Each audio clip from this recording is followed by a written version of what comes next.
My name's Jake Tanner, and I'm the guy who's been holding it together for as long as I can remember. It's April 4th, 2025, and I'm standing in the kitchen of my folks' house in Boise, Idaho, gripping a mug of black coffee that's gone cold. My dad, Hank, is sitting at the table, scrolling through his phone, muttering about my sister Ellie's latest mess. She's got that truck payment due, Jake, he says, not even looking up. You ought to think about helping her out. Family's family. I don't say anything right away. I just stare at the steam that's long gone from my cup. Ellie's 28, 2 years younger than me, and she's been figuring things out since she dropped out of community college 6 years back. Right now, she's living in the garage, rent-free, naturally, trying to launch some online candle business that's more Instagram posts than actual sales. Meanwhile, I've been here, in the upstairs bedroom I've had since I was a kid, paying $600 a month to mom and dad for the privilege. That's up from $400 just last week, by the way. They called it cost of living adjustments. I called it a punch in the gut. Jake, you hear me? Dad says, louder this time, like I'm the one ignoring him. I set the mug down harder than I mean to, and it clinks against the counter. Yeah, I hear you. I say, you want me to sell my Tacoma to cover Ellie's truck note? That it? He finally looks up, eyebrows scrunched like I'm being unreasonable. Don't get smart. She's in a bind. That truck's how she gets her supplies. You've got a good job. You can handle it. I laugh, but it's not funny. I work 50 hours a week at a warehouse, driving a forklift, stacking pallets till my back screams. I've got no debt, a paid-off truck, and a little savings I've scraped together by skipping nights out and eating ramen half the time.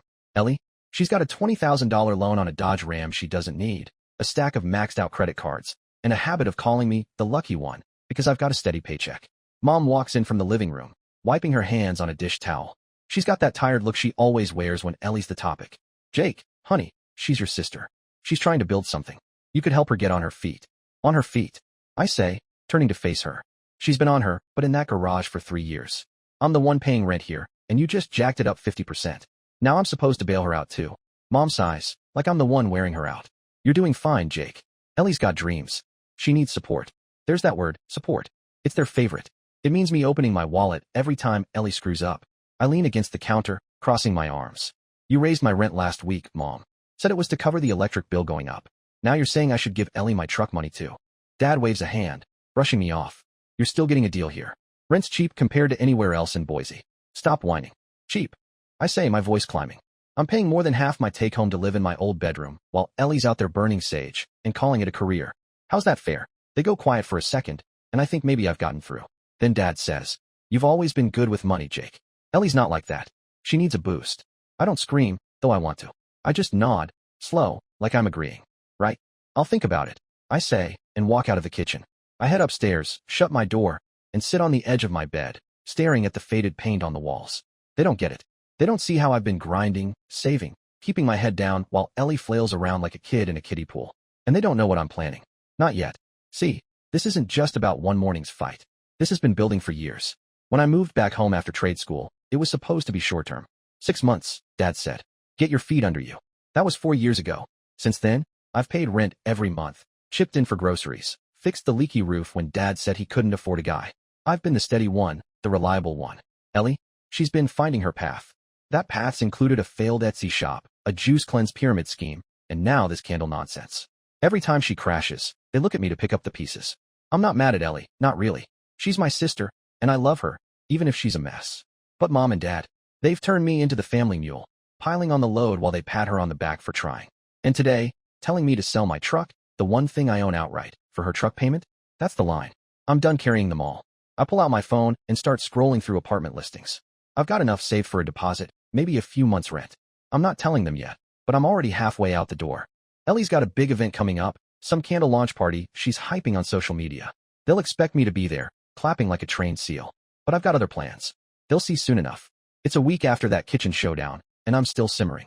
My name's Jake Tanner, and I'm 30 years old, living in my parents' house in Boise, Idaho, feeling like a guest who overstayed his welcome.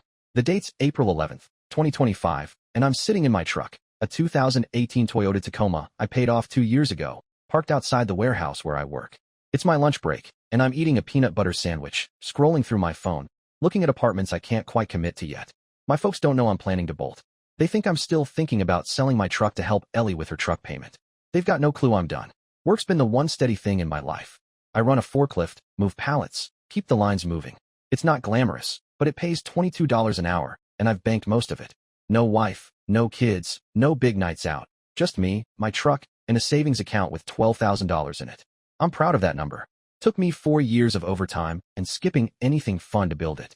Meanwhile, Ellie's out there in the garage, melting wax and posting hashtags like #BossBabe, acting like she's one step from $1 million. She's not. She's drowning in debt, and Mom and Dad keep tossing me in like a lifeguard. Last night was a kicker. I got home from a 10-hour shift, feet aching, and found Dad in the living room, TV blaring some fishing show. "Jake," he says, not even turning down the volume. "Ellie's launch party's next Saturday. She's counting on you to help set up. Maybe bring some cash for her candles. Get her started right." I drop my keys on the counter, too tired to hide the edge in my voice. "I'm working a double that day, Dad. And I'm not her ATM. She's got a truck payment due, not me." He grunts. Eyes still on the screen. "You're her brother. She's trying to make something of herself. Don't be stingy." Stingy. That word hits me like a slap. I've been paying rent, $600 now, up from $400 since I moved back. I've covered the internet bill when they forgot, fixed the water heater last winter when it died, even bought new tires for Mom's old Suburban when she couldn't swing it. Stingy? I bite my tongue and head upstairs, but inside, I'm boiling. This isn't new. Back in 2020, Ellie wanted to start a custom t-shirt gig. I gave her $300 for a heat press, figuring she'd pay me back when it took off. She printed 12 shirts, sold 3, and gave up. In 2022, it was a fitness influencer phase. I bought her a $200 ring light for her videos. She made 2 workouts, then said the algorithm screwed her. Last year, she begged for $500 to join some essential oils thing. I said no that time, and Mom cried, saying I didn't believe in Ellie's potential. Now it's candles, and they're back at it, expecting me to fund her dreams while they let her crash in the garage for free. I finish my sandwich and lean back in the driver's seat, staring at the warehouse through the windshield. My phone buzzes, a text from Ellie. "Hey bro, can you grab some folding tables for the party? Dad said you would. THX. No please, no how you doing? Just another ask." I don't reply. Instead, I pull up my banking app, check my savings again. $12,042.63. It's not a fortune, but it's mine. I earned it, and I'm starting to see it's my ticket out. When I get home that night, Mom's in the kitchen, stirring something that smells like chili. She looks up, smiles, but it's tight, like she's waiting for me to snap. "Ellie's been working hard on those candles," she says, casual, but not really. "She showed me her website today. It's real pretty. Good for her," I say, grabbing a water from the fridge. "She figure out how to pay for that truck yet?" Mom's smile fades. "Jake, don't start. She's got enough on her plate. That party's her big shot. You could pitch in, you know. Be a team player." I take a long drink, set the bottle down, and look at her. "I've been a team player, Mom. For years of rent, fixing stuff, bailing you all out. Where's Ellie's team spirit? Why is it always me pitching in?" She stirs the pot harder, lips pressed thin. "You're the strong one, Jake. She's delicate. She needs time." "Delicate?" I say, almost laughing. "She's 28, not 12. I'm tired of being the strong one while she gets a free pass." Mom doesn't answer, just keeps stirring. I head upstairs, lock my door, and flop on my bed. The ceiling's got those old glow-in-the-dark stars I stuck up when I was a kid. They don't glow anymore, just like this house doesn't feel like home. I've been here too long, telling myself I'm helping, that family's worth it. But it's a one-way street, and I'm the only one driving. I grab my laptop, start digging again, apartments, rentals, anything. There's a 1-bedroom downtown, $900 a month. Not cheap, but doable. First month, last month, deposit. That's $2,700 up front. I've got it, plus some cushion. I bookmarked the listing, my chest tight with something like hope. Ellie's launch party's in 8 days. They'll want me there, smiling, shelling out cash. But I'm thinking bigger. I'm thinking gone. I don't tell them yet. I keep it quiet, let them assume I'll cave like always. But every night, I'm researching movers, utilities, how to break a lease I don't even have with my folks. I'm not just mad anymore. I'm planning. And when Ellie's big day rolls around, I'll have a surprise of my own. Not what they're expecting. Not even close. It's April 18th, 2025, and I'm Jake Tanner, sitting in my Tacoma outside my parents' house in Boise, Idaho, engine off, just listening to the quiet. I've got 3 days until Ellie's big candle launch party, and the air in this house is thicker than the dust on Dad's old fishing rods. I've been keeping my mouth shut since that last blow-up in the kitchen, but the tension's growing legs. Mom and Dad keep dropping hints about how I ought to step up for Ellie, and I keep dodging them like potholes. They don't know I've already put a deposit down on that downtown apartment. $2, $700 gone in a click yesterday. Move-in date's set for May 1st. I haven't told them. Not yet. Work's my escape right now. I clock in at the warehouse, forklift humming, pallet stacking, and for 8 hours, I don't have to hear about Ellie's dreams or Dad's guilt trips. Today, though, I get home around 6 p.m., and the garage door's open. Ellie's out there, surrounded by jars, wax melting in a pot, music blaring from her phone. She's got this wild energy, like she's about to conquer the world. I park, grab my lunchbox, and head inside. hoping to slip by unnoticed. No such luck. Jake, she yells, waving me over. I sigh, turn, and walk to the garage. She's grinning, holding up a candle, some lumpy thing that smells like pine and regret. Check this out, she says. My signature scent. Gonna sell these for $25 a pop at the party. You in for a couple? I look at the candle, then at her. She's got paint on her jeans, hair in a messy bun, acting like she's invented fire. $1.25? I say. For that. Her grin falters. What's that supposed to mean? It's handmade, Jake. People pay for quality. Quality's great, I say, keeping my tone flat. You got the cash to pay your truck note this month? Or am I still the plan? She rolls her eyes, sets the candle down. God, you're such a buzzkill. Dad said you'd help out. It's not even that much. Not that much? I step closer, voice low. It's $450 a month, Ellie. You've missed 3 payments. That's not my bill. She crosses her arms, smirking like I'm the idiot. You're so dramatic. I'll figure it out after the party. This is my shot, okay? Why can't you just be happy for me? I don't answer. I just turn and walk inside, her voice trailing after me. You're so selfish sometimes. Selfish. That's rich. I've been selfless so long I forgot what my own life looks like. Mom's in the kitchen when I get in, peeling potatoes, radio playing some old country tune. She glances up, sees my face, and jumps right in. Did you talk to Ellie? She's so excited about Saturday. Yeah, I say, grabbing a beer from the fridge. She wants me to buy her candles now. Guess the truck money wasn't enough. Mom stops peeling, knife hovering. Jake, she's your sister. She's trying. You could at least show some support. I pop the cap off the bottle, take a swig. I've supported her, Mom. Gave her $300 for t-shirts that never sold. $200 for that ring light she used twice. I'm tapped out. She sets the knife down, turns to face me full on. You've always been the responsible one. Ellie's different. She's got big ideas, but she needs help getting there. Help? I repeat, leaning against the counter. That's what you call it when I pay her bills while she plays artist in the garage. What about me? I'm paying $600 a month to sleep in my old room, and you're still asking for more. Mom's eyes soften, but it's the pity kind, not the understanding kind. We're a family, Jake. We stick together. You're doing fine. She's not. I shake my head, take another drink. Fine's relative. I'm not fine with this anymore. She doesn't push it, just goes back to her potatoes. I head upstairs, lock my door, and pull out my phone. The apartment confirmation email's still there, glowing like a lifeline. May 1st. 12 days. I can taste it. Freedom, quiet. A place where no one's hand is in my pocket. Next morning, I'm up early, sneaking out before anyone's awake. I've got a double shift today, and I'm glad for it. Less time at home. Less time hearing how I'm the key to Ellie's success. When I get back that night, Dad's waiting in the living room, arms crossed, TV off. That's never good. Sit down, he says. I don't, but I lean against the wall, waiting. He rubs his jaw, like he's picking his words.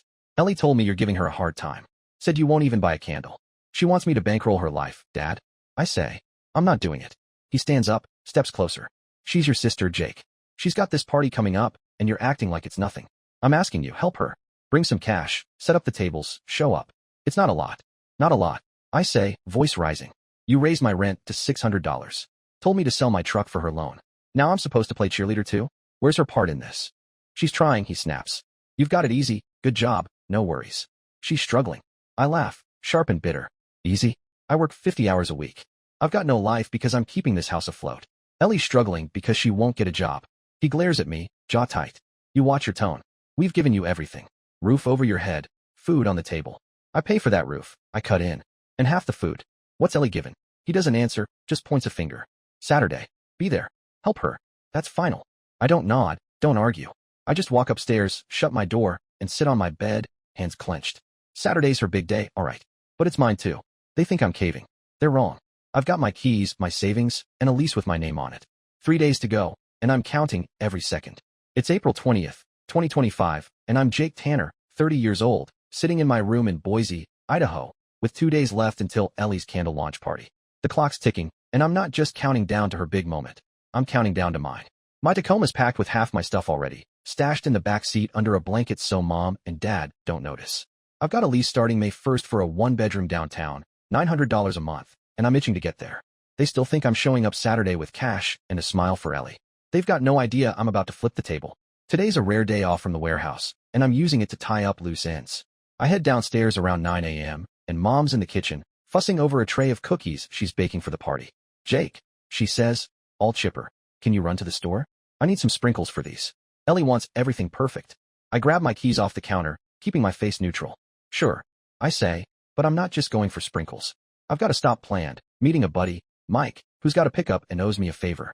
He's helping me move the big stuff. Bed, dresser, a couple boxes. Tomorrow night, while everyone's distracted with party prep. I don't tell Mom that. I just nod and head out. The store's a quick trip. Sprinkles, $2.99. Done. Then I meet Mike at a coffee shop off Main Street. He's a big guy, bearded, works construction, and he's been hearing me vent about this mess for months. You really doing it? He says, sipping his black coffee. Cutting the cord? Yeah.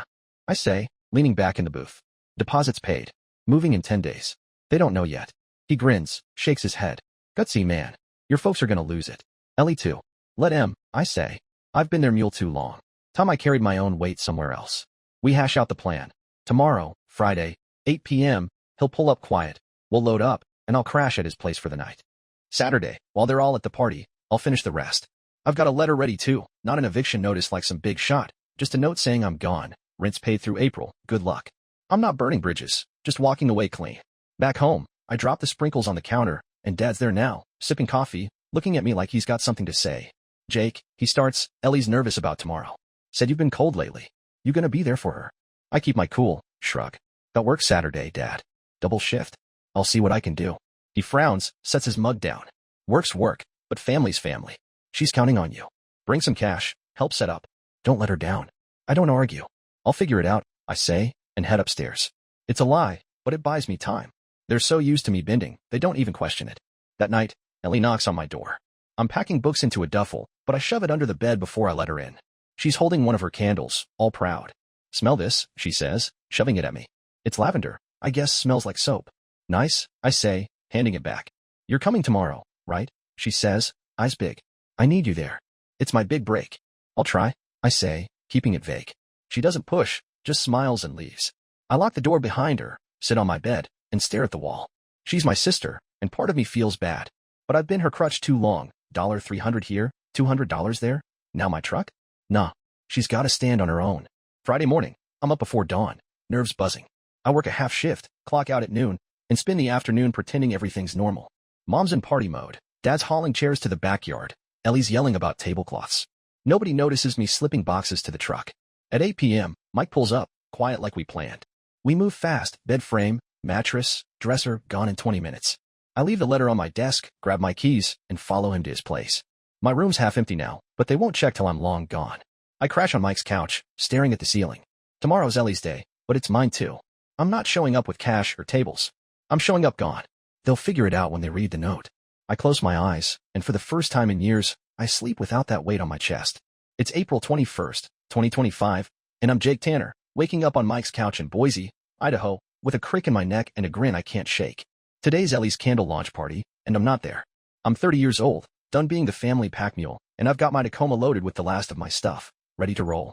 My new apartment's waiting, but I'm not moving until May 1st. For now, I'm free. First time in 4 years I'm not answering to Mom, Dad, or Ellie's endless needs. Mike's already up, frying eggs in the kitchen. You're a ghost now, huh? He says, flipping one over. They find that letter yet? Nope, I say, checking my phone. No calls, no texts. They're probably too busy with party chaos to notice I'm gone. They'll see it soon enough. He slides me a plate, eggs, toast, coffee. You're colder than I thought, man. Not even a heads up. I shrug, dig in. They've had 4 years of heads ups. Every time I paid rent, fixed something, bailed Ellie out, that was me saying I'm here. They didn't listen. I'm done talking. He nods, doesn't push. After breakfast, I head out to the truck, drive to a storage unit I rented yesterday, $60 a month. Small, but it'll hold my stuff till the apartment's ready. I unload quick, lock it up, and sit in the cab, staring at my phone. Part of me wonders what's happening back home.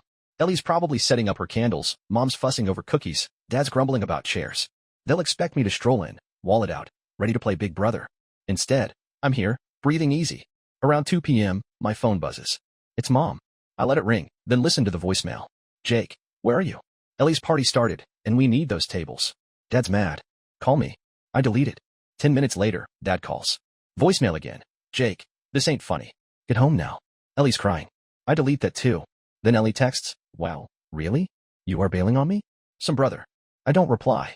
I drive to a diner instead, order a burger, and eat slow, watching cars roll by. It's weird, guilt's there, nibbling at me, but it's drowned out by this quiet relief. I've been their fix-it guy forever. Today, they're on their own. By 5 p.m., the calls stop. I figure they found the letter. It's short, to the point. Mom, Dad, Ellie, I'm moving out. Rent's paid through April. I'm done carrying more than my share. Good luck with the party. Jake. No drama, no fight, just facts. I wonder what they're saying. Mom's probably teary, Dad's cursing, Ellie's playing victim. I don't care enough to find out. I crash at Mike's again that night. Around 9 p.m. He's scrolling his phone, laughs, and shows me Ellie's Instagram. She's posted a pic, candles on a table, her smiling, caption, rough day, but we made it. Hashtag family strong, hashtag candle launch. I snort. Family strong, huh? Guess I'm not family. Mike claps my shoulder. You're free, man. Let him figure it out. I nod, lean back. Free. It's sinking in. No more rent hikes, no more Jake. Help Ellie. No more guilt trips. I sleep hard that night, dreaming of a place that's mine, not theirs. It's April 25th, 2025, and I'm Jake Tanner, holed up at Mike's place in Boise, Idaho, for days after I ghosted Ellie's party. I'm 30, single, and finally untangled from my family's mess. My phone's been quiet since Saturday, no more calls, just one text from Mom yesterday. We need to talk. Come home. I didn't answer. I've got my Tacoma, my savings, and a storage unit holding my life till May 1st. I'm not going back. Mike's at work today, so I'm alone, sipping coffee on his porch, watching the neighborhood wake up. It's peaceful, no one asking me for cash or favors. I've been laying low, working shifts at the warehouse, keeping my head down. But I know it's not over. My folks aren't the type to let this slide. Around noon, I'm fixing a sandwich when there's a knock. I open the door, and it's Dad, standing there in his old flannel, hands in his pockets. Jake, he says, voice gruff. We gotta talk. I don't invite him in, just step onto the porch, close the door behind me. All right, I say. Talk. He looks at me, eyes hard but tired. You really left us hanging. Ellie's party was a mess. No tables, no help. She sold 6 candles. 6. She's crushed. I cross my arms. Sorry she's upset. But I told you, double shift. I couldn't be there. Bull, he says, stepping closer. We found your letter. Room's half empty. You're bailing on us, not just the party. Yeah, I say, meeting his stare. I am. I've been paying $600 a month, fixing your house, funding Ellie's flops. You raised my rent, told me to sell my truck for her loan. I'm done. He blinks like he's surprised I've got a spine. We're family, Jake. You don't just walk away. Family. I say, voice steady. Family doesn't treat one kid like a bank and the other like a charity case. Ellie's 28. She's got no rent, no job, and you're still babying her. I've been carrying you all. Where's my family? He doesn't answer right away, just rubs his neck. We didn't mean it like that. Ellie's struggling. You're not. I'm not struggling 'cause I work, I say. She could too. I'm not her dad. Neither are you anymore. He glares, but it's weak. You think you're better than us? Nope, I say. Just tired of being used. He stands there, silent, then turns to go. Mom's hurt, he says over his shoulder. Ellie too. Think about that. I watch him drive off, and yeah, it stings a little. But I don't chase him. Next day, Ellie shows up. She's got red eyes, a candle in her hand, pine again. Jake, she says, voice shaky. Why'd you do this? I needed you. I lean on the doorframe. Ellie, I've given you hundreds over the years. T-shirts, lights, oils. You've got a truck you can't pay for. I'm not your fix. She sniffs, holds out the candle. Take it. Please. I'm sorry. I don't. Keep it, I say. Sell it. Stand on your own. She leaves, crying, and I shut the door. It's harsh, but it's true. I'm not her savior. It's May 3rd, 2025, and I'm Jake Tanner, 30 years old, sitting in my new apartment in downtown Boise, Idaho. It's small, 1 bedroom, a kitchen I can barely turn around in, but it's mine. No mom, no dad, no Ellie. Just me, a folding chair, and a TV I hauled in yesterday. I moved in May 1st, right on schedule, and I've got $9,000 left in savings after the deposit and first month's rent. The warehouse job's still mine, and I'm breathing easier than I have in years. My folks haven't called since Dad's visit. Ellie neither. I heard from Mike they're scrambling, Ellie's selling her truck. Dad's picking up shifts at the hardware store. Mom's baking for cash now, not just parties. They're figuring it out, like I knew they could. I don't gloat. I just live. First night here, I order pizza, crack a beer, and sit on the floor. No couch yet. It's quiet, real quiet, and I love it. No guilt trips, no Jake. We need texts. I scroll my phone, see Ellie's Instagram. She's posted a candle pic, caption, starting over. Hashtag resilient. I don't like it. Don't comment. Good for her. A week later, I'm at work, and my boss pulls me aside. Jake, he says, you're solid. Want a shift lead spot? $25 an hour. I say yes, shake his hand. It's not a fortune, but it's mine. Earned. No strings. Sometimes I think about them. Mom's cookies, Dad's fishing rants, Ellie's wild ideas. I don't hate them. I just couldn't stay. I keep that letter I left them in a drawer, not for spite, but to remind me. I chose me. And that's enough.